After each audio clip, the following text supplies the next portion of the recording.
할렐루야. 네, 오늘도 주의 전에 나오신 우리 모든 성도님들 주님의 이름으로 환영하고 축복합니다. 우리 옆에 있는 분들과 이렇게 인사할까요? 성탄이 다가오는 기쁨을 누립시다. 연말에 여러모로 바쁜 시간들을 보내고 계실 거예요. 아마 옆에 분들에게 오늘 며칠이지, 며칠이지 가족들에게 날짜를 계속 물어보다 보면 아마 연말이 확 다가와 있는 것들을 느끼실 겁니다. 여러분의 분주한 삶이지만 고개를 들고 마음을 열어 큰 기쁨의 좋은 소식으로 오시는 그 성탄의 예수님을 맞이하는 우리 모든 성도님들 되시길 진심으로 축복합니다. 오늘 2부 예배 때 성탄 칸타타가 있고요.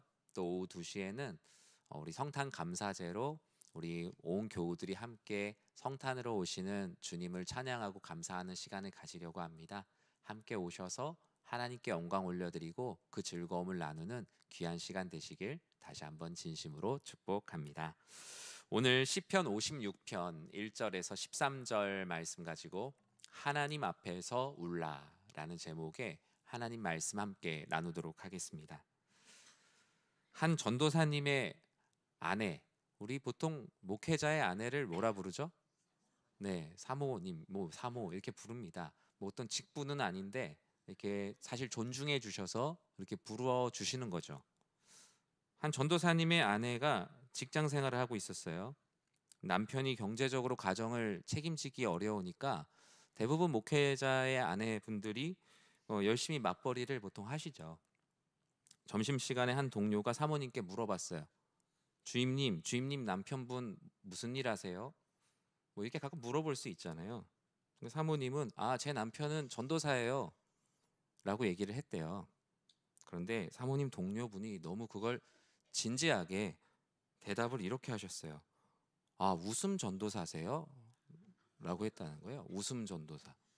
근데 그게 놀리려고 한 게 아니라 웃음 전도사라는 게 또 있잖아요. 놀리려고 한 말은 결코 아니었는데 사모님이 집에 와서 하루 종일 되게 속상하셨다 그래요. 내 남편이 하는 일을 사람들이 잘 모르는구나. 웃음 전도사가 나쁜 건 아닌데 마음이 되게 착잡했대요. 제가 아내에게 그 이야기를 들으면서 사람들이 기뻐하는 뭐라도 전하면 됐지 라고 얘기했던 때가 기억이 납니다. 네, 그럼에도 불구하고 되게 마음이 되게 속상해했고 저도 달래주긴 했지만 저도 괜히 속상하더라고요. 웃기지도 않은 사람이 웃음 전도사라니 라는 생각을 했던 때가 기억이 납니다.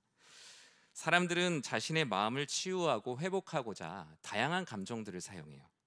앞서 말씀드린 웃음 전도사처럼 웃음을 전해서 누군가의 마음을 보듬어 주기도 하고 마음이 풀리기도 합니다. 심리학자 윌리엄 제임스가 이런 말을 했어요. 저는 이 말을 그렇게 좋아하진 않는데 행복하기 때문에 웃는 것이 아니라 웃기 때문에 행복한 거다. 억지로라도 웃는 게 좋은 거라는 걸 강조하기 위해서 한 말인 것 같기도 하고요. 힘들 때 웃는 사람이 인류라고 하는데 너무나 힘들지 않나라는 생각도 해봤습니다. 이런 말들을 들으면 웃음이라는 것은 어쨌든 좋으니 억지로라도 웃어야만 그 삶이 행복하다라고 말하는 것 아닌가 라는 생각을 해봤어요. 그런데 이런 웃음뿐만이 아니라 우리의 마음을 치유하고 회복하고 힘을 주는 어쩌면 좀 반대의 감정이 있는데 그것은 바로 울음입니다. 대단한 정신력을 가진 분이라 할지라도 힘들고 지칠 때 내 역할을 내려놓고 한번 시원하게 울고 싶을 때가 있으실 거예요. 어머니들도 가정의 어머니로서 자녀들을 키우고 가정을 읽어가시는데 꾹 참았던 마음들, 이 어머니라는 역할을 확 내려놓고 한번 울고 싶다라는 생각하실 때가 있으실 거예요. 아버지들도 가족을 돌보고 열심히 해나가지만 그냥 한 사람으로서 그냥 한번 시원하게 울고 싶다. 뭐 회사의 사장님도 어떤 중요한 역할을 맡으신 분들도 그 역할 딱 내려놓고 한번 시원하게 울고 싶다라는 생각을 하실 때가 있으셨을 겁니다.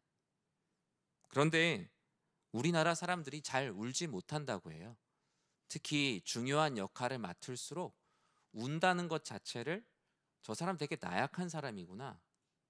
운다는 것 자체가 하나의 결점이 되고 약점이 되어버리고 능력이 없는 것처럼 여겨지다 보니까 이 울음이라는 감정을 잘 표현하지 못한다라고 해요.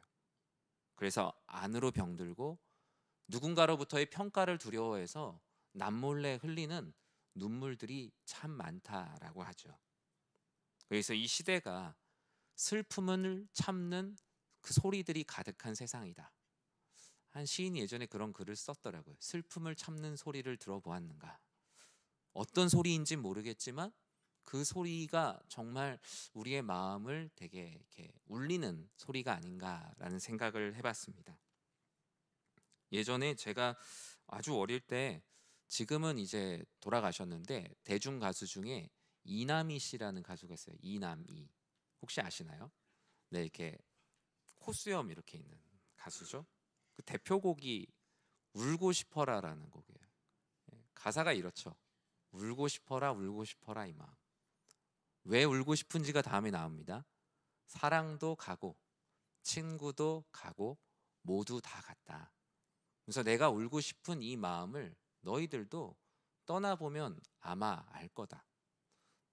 아주 어릴 때 봤는데 이분이 정말 울고 싶은 마음으로 노래를 불렀던 기억이 나요. 화면에 보면 정말 애절하게 불렀던. 이 노래의 가수는 모두가 떠난 후의 외로움을 가슴 사무치는 마음으로 노래해요. 아, 정말 울고 싶다. 근데 이걸 들으면 되게 슬퍼야 되는데 오히려 되게 위로가 되고, 아, 내 울고 싶은 마음을 이렇게 이 가수가 대변해 주는구나 라는 생각을 해요. 제가 자꾸 대중가수 얘기를 하는데 가수 김수희 씨의 노래 중에 애모라는 곡 아세요? 애모. 되게 제가 자꾸 옛날 노래를 얘기하네요. 이 노래를 좋아합니다. 그대 가슴에 얼굴을 묻고 오늘은 울고 싶어라. 와, 첫 구절을 어떻게 이렇게 썼을까요? 울고 싶은 사람에게 이 첫 구절이 딱 들릴 때 그대 가슴에 얼굴을 묻고 오늘은 울고 싶어라. 우리도 우리의 좁디 좁아지고 상처받은 마음과 얼굴을 그대로 파묻고 울 수 있는 큰 마음, 깊은 마음을 가지신 분이 우리들에게 꼭 있어야죠. 오늘 본문의 다윗이 바로 그런 존재에게 가슴을 묻고 울며 기도하고 있어요. 이 시편 56편은 다른 말로 울고 싶은 자의 기도라고 말합니다. 다윗은 울고 싶은 마음이 가득할 정도로 사방으로 우겨쌈을 당했어요. 그 당시의 상황을 역사서인 사무엘상 21장 10절엔 이렇게 말합니다. 그날에 다윗이 사울을 두려워하여 일어나 도망하여 가드왕 아기스에게로 갔다. 다윗은 적국의 왕도 아닌 자신이 수금을 타고 그 마음을 위로해 주었던 사울 왕으로부터 엄청난 쫓김을 당했죠. 그런데 도망치다 보니까 도망치지 말아야 되는 곳까지 도망쳐 버린 거예요. 그 안에서 돌아야 되는데 도망치다 보니까 저기 블레셋 적국까지 넘어와 버린 거예요. 우리나라로 얘기하면 여기서 도망치다가 갑자기 휴전선을 넘어버린 거죠. 더 큰 일이 생긴 거예요. 도망치다 보니 도망치지 말아야 될 곳까지 도망을 쳐버린 거예요. 이 블레셋 가드의 왕 아기스가 있는 곳, 이 아기스 왕보다 더 무서운 건 이 가드라는 지역이에요. 이 가드라는 지역의 최고의 아웃풋, 여기서 나온 제일 유명한 사람이 누구냐면 다윗이 3, 4년 전에 죽였던 골리앗이에요. 그러면 이 가드 지역에서 가장 이 화가 많았던 사람, 정말 가장 분노했던 사람이 누구겠어요? 당연히 다윗이죠. 우리 이 지역에서 난 최고의 장수를 죽인 다윗이 제 발로 이곳에 들어왔으니 가만두지 말아야겠죠.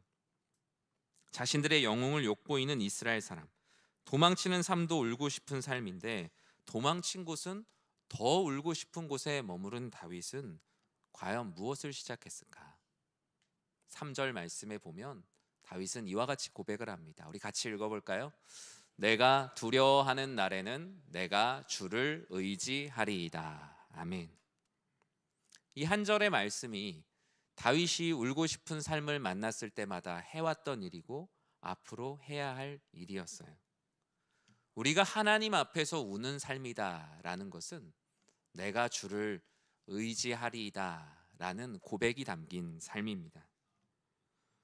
울고 싶을 만큼의 두려움 때문에 도망친 곳에서 더 큰 두려움을 만난 다윗. 그의 선택은 나는 주를 의지하겠습니다라는 기도입니다. 다윗은 지금 외면의 압력과 내면의 압력을 동시에 받고 있어요. 그 외부와 내부의 압력 사이에서 지금 다윗은 터지기 직전의 상황이에요. 여러분, 혈압이 높은 게 왜 위험하죠? 여러 가지 많은 이유가 있지만 이 혈압이 혈관만 손상을 주는 게 아니라 결국 혈압이 높아지면 온몸의 다른 장기들이나 다른 곳에도 계속 부하가 걸려서 몸이 전체적으로 안 좋아지기 때문에 이 혈압 관리를 잘 해야 된다고 하더라고요. 압력을 줄이기 위해서 그래서 약도 드시고 운동도 하시고 식이요법도 하시고 그러시잖아요. 근데 그것은 우리의 어떤 생체적인 피가 흐르는 길뿐만 아니라 우리의 인생이 흐르는 길에도 이런 고혈압의 상태가 있어요. 살다 보면 정말 터질 것 같다. 정말 울고 싶다. 정말 화가 난다. 정말 이렇게 머리가 깨질 것 같다. 라는 고난의 시간, 압력의 시간을 아마 다 겪어 보셨을 것입니다. 가정의 가장으로서 느끼는 압박도 있으실 것이고, 또 앞으로의 진학과 취업, 새로운 일을 또 해야 된다라는 것에 대한 압박도 있으시며, 결과에 대한 책임으로 인한 압박도 많이 느끼며 아마 살아가실 겁니다. 우리는 이런 보이지 않는 수많은 압박 속에서 어쩌면 울고 싶지만 울어야 될 대상을 찾지 못해서 울음을 참으면서 아주 오랜 시간을 지나오신 분들도 있을 겁니다. 다윗은 이 터질 것 같은 두려움의 압력을 낮춰야 했어요. 더 이상 이것을 낮추지 않으면 내 안에서 뻥 터져버릴 것 같은 거죠. 마치 압력밥솥에 밥이 되고 나면 압력이 쫙 빠지듯이 이 두려움과 압박 속에서 다윗이 내가 주를 의지합니다라고 기도할 때 그 밥솥에 김이 쭉 빠지듯이 자신을 둘러싸고 있는 이 압력이 쭉 낮아지는 것을 느끼게 됩니다. 내가 모든 것을 책임지려고 하니까 내가 막 터질 것 같았는데, 내가 전적으로 나의 삶을 주님께 의지합니다라고 기도하는 순간 스스로 그 압력을 감당하느라 내 안에 느꼈던 부담감들이 쭉 빠지게 되는 것을 경험하게 돼요. 사랑하는 성도 여러분, 여러분의 삶도 여러 가지 많은 압력으로 인해, 두려움으로 인해 폭발할 것 같은 시간들을 지나실 것입니다. 그 압력을 낮춰주시는 분은 내 안에 있는 것이 아니라 나를 주관하시는 여호와 하나님께 있음을 날마다 믿음으로 고백하시기 바랍니다. 이 압력을 스스로 감당할 수 없음을 기도로 고백하십시오. 주님, 이 두려움을 제가 이길 수 없으니 주님, 오직 주님을 의지합니다. 저를 지금 터질 것 같게 하는 제 주변의 수많은 사람들의 참소와 두려움과 앞으로 어떻게 해야 될지 모르는 불확실성의 압력 속에서 저를 구해 주십시오. 이렇게 기도를 시작하며 두려움의 압력이 이제 좀 낮아지니까 이 다윗의 기도가 이제 좀 정신을 차리고 담대해지기 시작해요. 4절 말씀에 무엇라고 기도하죠? 우리 같이 읽어볼까요? 내가 하나님을 의지하고 그 말씀을 찬송하올지라. 내가 하나님을 의지하였은즉 두려워하지 아니하리니 혈육을 가진 사람이 내게 어찌하리까. 아멘. 이 말씀은 뭐 그런 거예요.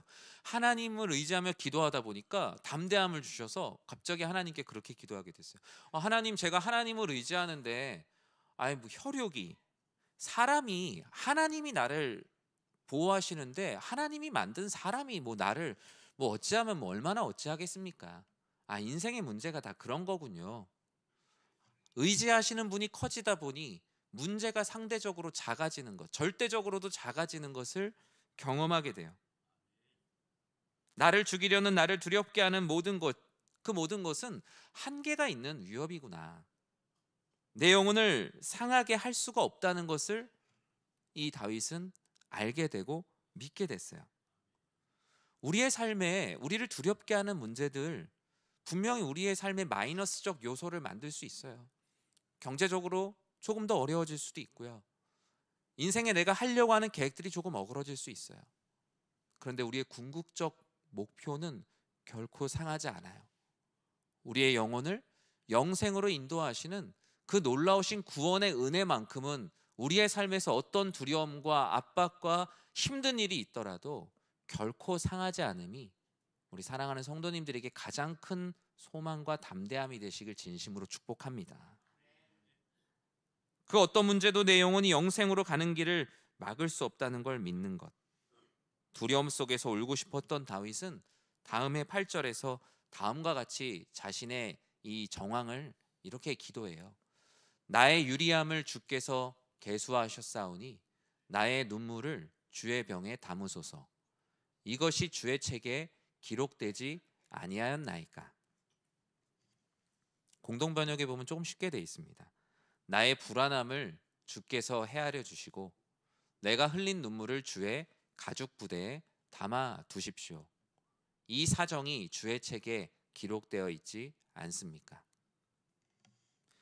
하나님 앞에서 우는 삶, 그것은 나의 눈물을 주의 눈물병, 주의 가죽 부대에 담아달라고 기도하는 삶입니다.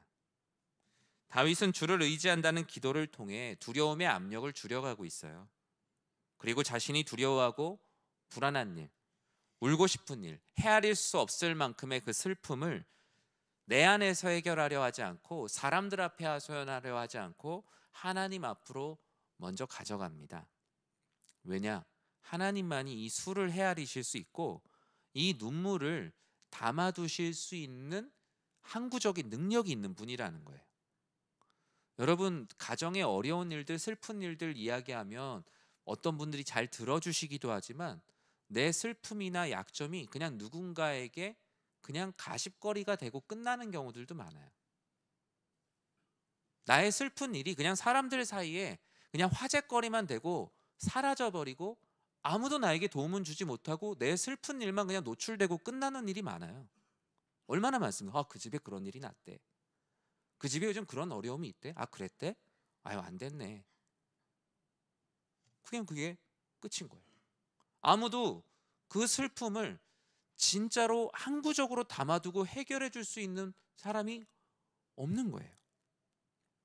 다윗은 자신의 이 불안함과 슬픔을 헤아려 주시고 손실 없이 담아 주시고 해결해 주실 수 있는 분이 오직 하나님이시라는 걸 알았기 때문에 내 슬픔을 하나님 앞에 가져간 거예요. 왜냐하면 다른 곳에 가면 이거 사람들 앞에 그냥 그 소문으로만 그냥 돌고 끝나는 거거든요. 내가 눈물을 흘릴 수밖에 없는 나의 사정도 하나도 빠짐없이 기록해 두실 분이 하나님이심을 믿었기 때문에 하나님 앞에 울기로 했어요. 다른 곳에 가서 신세 한탄 해봐야 다윗 그 사람 요즘 되게 잘 일이 안 된대. 그냥 말만 무성하고 아무도 내 마음을 위로해 주지 못한다는 걸 너무나 잘 알았기 때문이에요. 다윗은 현재 겪고 있는 압제를 해결하기 위한 방법으로 이렇게 기도했어요. 나의 눈물을 주의 병에, 주의 가죽 부대에 담아달라고요. 나의 유리함을 주께서 계수하셨사오니 내가 두려움 속에서 앞으로 어디를 가야 될지 길을 찾지 못하고 있사오니 나의 슬픔을 모두 다 헤아려 주시는 주님께서 저의 앞길을 인도하여 주십시오. 죄 없는 다윗이 얼마나 도망자의 걸음을 걸었습니까? 주님은 그런데 말씀하세요. 내가 너의 도망하는 발걸음 모든 것들을 세고 있으며 그 눈물 또한 내가 다 담아두고 있다. 그것을 다윗에게 주시는 순간 다윗 안에 있는 모든 두려움이 오히려 기쁨과 담대함으로 변하게 되는 것을 경험하게 돼요. 오늘 본문에 보면 눈물병이라는 표현이 나오죠. 여러분 집에 혹시 눈물을 담아두는 분이 있습니까? 제가 예전에 설교 때 한번 얘기했죠. 제가 어릴 때 개발하고 싶었던 게 잠을 저장해 놓는 기계를 만드는 것. 잠을 저장해 놨다가 잠이 필요할 때 이렇게 외장하드처럼 딱 꽂아갖고 잠을 충전하는 거죠. 얼마나 좋습니까? 눈물병이 사실 사람들이 그때 기대했던 게 그런 거였어요. 자기 눈물을 담아둬요. 그럼 사람들이 가지는 미신이 뭐였냐면 내가 슬플 때 이 눈물을 쓰면 이 슬픔이 되게 사라질 거라고 믿었어요. 심지어 죽음의 고통이 심한 임종을 앞둔 사람에게 그동안 모아두었던 눈물병의 눈물을 그 사람에게 떨어뜨리고 먹이기까지 했던 것이 당시 사람들의 이 신앙이었다고요. 그만큼 이 눈물이 소중한 거예요. 영화 커바디스 보면은 네로 황제가 그 로마가 막 불타고 있는 걸 보면서 가짜 눈물을 막 흘리거든요. 근데 그 가짜 눈물도 아까워서 그 병에다가 담는 장면이 나와요, 영화에. 사람들 죽어가는 걸 보면서 아유 이 눈물 저장해 놨다가 내가 나중에 슬플 때 써야지. 왕도 그랬다니까요. 황제까지도 그런 일들을 했어요. 그런데 다윗은 그런 눈물병에 담는 그 병에 담는 행위, 그 병은 결국 어떻게 돼요? 깨지거나 잃어버릴 수 있잖아요. 다윗이 나의 이 눈물을 주의 병에, 주의 가죽 부대에 담아달라는 것은 깨지지도 않고 잃어버릴 일도 없는 이 나의 슬픔을 주님의 마음, 주님의 기억에 담아 주십시오. 지금 제가 슬퍼하는 이 슬픔을 오직 내 아픔을 아시는 오직 주님께서 담아 주십시오. 그 병에다 담는 게 아니라 주님의 마음에 저의 이 울음을 담아 주십시오. 사랑하는 성도 여러분, 올 한 해 여러분 얼마나 참 기쁜 일도 많으셨겠지만 가슴 아픈 일들 많으셨습니까? 사람들은 말합니다. 슬픈 일 있으면 아예 그냥 훌훌 털어버려. 잊어버려. 아니면 나한테 말해. 내가 위로해 줄게. 내가 들어줄게. 아니면 시간에 흘려보내. 가슴에 묻어. 정말 많은 충고를 합니다. 그 안에 사랑이 있죠. 그러나 성탄으로 오시는 주님께서 우리에게 무엇라 말씀하십니까? 나에게 울어라. 너희를 구원하고 너희를 가장 많이 사랑하고 너희의 모든 아픔을 다 아는 나에게 와서 울어라. 사람들이 사람들의 슬픔을 어찌 다 담아둘 수 있겠냐. 각자의 슬픔도 담기에 벅찬 인생인데 나에게 와서 울어라. 나에게 와서 우는 자에게 복이 있다. 나에게 와서 우는 자의 모든 슬픔을 담아둘 만큼, 잃어버리지 않을 만큼 난 너희를 사랑하고 전지전능한 능력을 가지고 있단다. 주님께 우리의 슬픔을 담는 것, 그것이 바로 기도입니다. 우리가 주님을 바라며 주님 앞에 기도하는 것이 나의 이 눈물을 눈물병에 담는 삶이에요. 하나님께서는 악인의 형통함을 기뻐하지 않으시며 의인의 눈물을 반드시 거두시고 기억하신다고 말씀하셨습니다.